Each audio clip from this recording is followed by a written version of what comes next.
July August গণ অভ্যুত্থানের স্মৃতি ভুলে গিয়ে কেউ কেউ প্রতি বিপ্লবের স্বপ্নে বিভোর, আবার কেউ নিজেদের কৃতিত্ব জাহির নিয়েই ব্যস্ত। এমন মন্তব্য করেছেন ইসলামী ছাত্র শিবিরের নেতারা। আন্দোলনের স্মৃতি মানুষের মাঝে ছড়িয়ে দিতে শাহবাগের জাতীয় জাদুঘরে ব্যতিক্রমী এক প্রদর্শনীর আয়োজন করেছে ছাত্র সংগঠনটি। উদ্বোধনী পর্বে ছাত্র শিবির নেতারা বলেছেন, দ্রুত গণহত্যায় অভিযুক্তদের বিচার হলেই শহীদের আত্মা শান্তি পাবে। শ্রীলঙ্কা আবারও রপ্তানিতে শীর্ষে। জাতীয় জাদুঘরের প্রদর্শনী কক্ষে চোখের সামনে ভেসে উঠবে পুরো জুলাই আগস্টের বিপ্লবের চিত্র। আন্দোলনের শুরু থেকে শেষের ছবি, বিপ্লব গণ অভ্যুত্থানের প্রতিটি মুহূর্তের প্রতিটি ফ্রেম মনে করিয়ে দিচ্ছে অবর্ণনীয় দিনগুলোর কথা। প্রদর্শনীতে আছে সে সময়ের সমালোচিত নেতাদের বক্তব্য সংবলিত কার্টুন, রয়েছে শহীদদের নামের তালিকা। আকর্ষণীয় পর্ব থাকছে প্রামাণ্যচিত্র ও ভিডিও প্রদর্শনী কক্ষে। ফ্রেমে বন্দি ৩৬ জুলাই নামে এই প্রদর্শনীর আয়োজন করেছে ইসলামী ছাত্র শিবির। উদ্বোধনী পর্বের আলোচনায়ও ছিল আন্দোলনের স্মৃতিচারণ।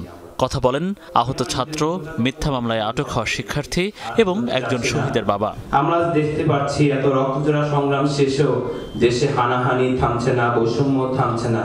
ব্যাপারগুলো আমাদের অত্যন্ত ব্যথিত করছে। আমার সামনে, আমার আগেই প্রায় 10 জন 8 জন আহত হওয়ার পরে আমরা সহ ওনাদেরকে হসপিটালে নিয়ে যাই। তখন আবার আসি, যখন আন্দোলনের শরীক হই, যখন আমার পেটে গুলি লাগে, তখন আমি ওখানেই বসে পড়ি।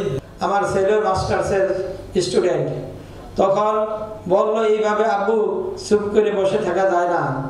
সে ওই মনে হয় বৃহস্পতিবার রাত্রেই প্রতিজ্ঞা করেছিল সকালবেলা সে আন্দোলনে শরীক হবে। ছাত্র শিবির নেতারা বলেন, অভ্যুত্থানের সব অর্জন নষ্ট করতে সচেষ্ট দেশি বিদেশি বিভিন্ন পক্ষ। গণহত্যাকারীদের বিচার না হয় ষড়যন্ত্র দিনকে দিন বাড়ছে বলে মন্তব্য শিবির সভাপতির। কিন্তু এই কথা স্পষ্ট, এখানে কোনো একক দলের কোনো ভূমিকা ছিল না। ছাত্র জনতার দ্বারা এই বিপ্লব সাধিত হয়েছে। একটি চক্র এখনো সেই বিপ্লবকে প্রতি বিপ্লবে পরিণত করার ষড়যন্ত্রে লিপ্ত আছে।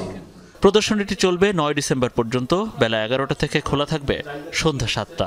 ইসলামী ছাত্র শিবিরে মনিরুল ইসলাম, যমুনা নিউজ, ঢাকা।